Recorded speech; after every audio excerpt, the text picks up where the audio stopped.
Welcome to the first episode of the A New Challenger video series.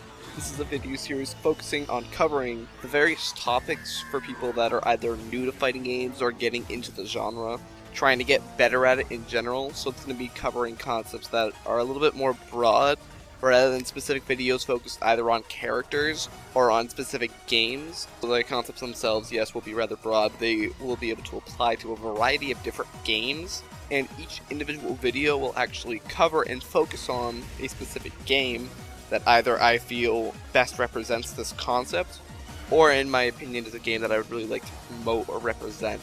So first off, we're going to be talking about normals, and it's very important to understand what a normal is. A normal is any attack executed by pressing a singular button.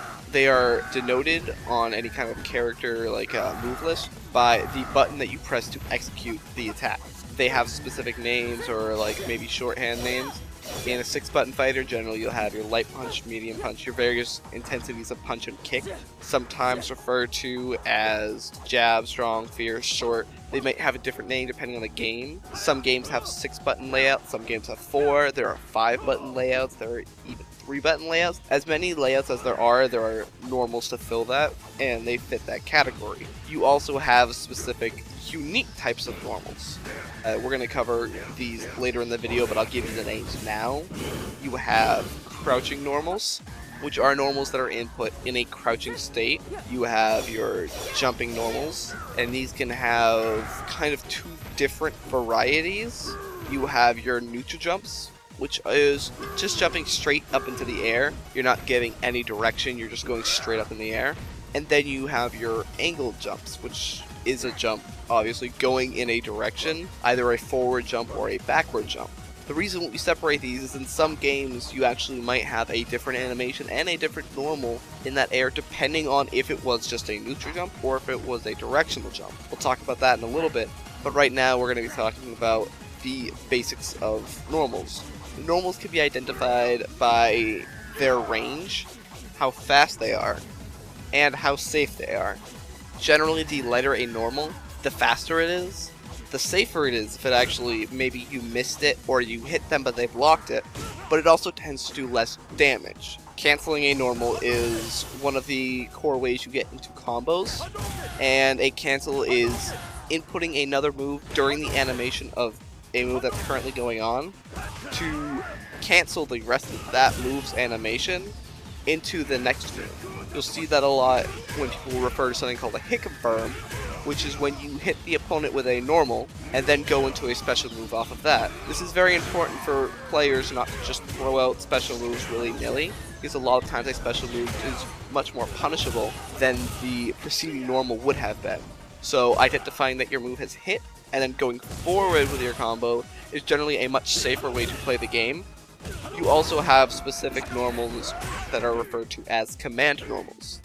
These are special normals in that they go outside of the traditional category of not having any kind of joystick movement with the button press.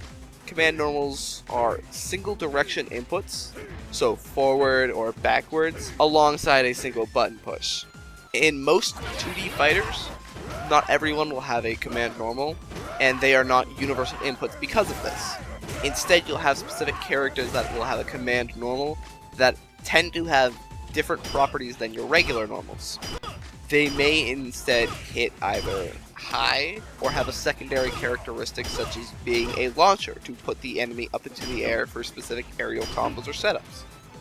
You also may have normals that have special properties related just to the game.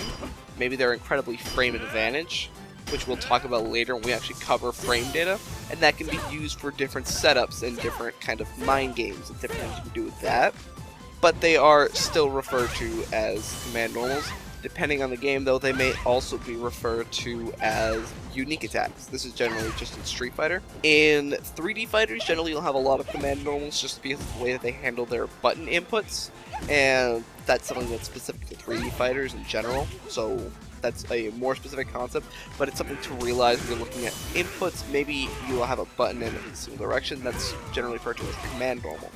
The reason that normals are very important, one is, like we already said, they're generally safer than the special moves that you will go to for your main damage. but that they also tend to be your weights to lead into those damaging special moves. you, like we said, hit confirms. You may also have normals that cause a hard knockdown. These are generally referred to as your sweeps, though some games have them referred to differently. That's really important because putting your opponent on a back in something called a hard knockdown means that they have to rise at a specific point that you can kind of time out. So if you do this and you know when they're getting up, you're able to actually hit them right as they get up to force them to immediately react to what you're doing. Putting them on a reactionary game, once you're dictating the flow, that gives you power. This is a concept that we'll be talking about a lot more later on when we get into further concepts.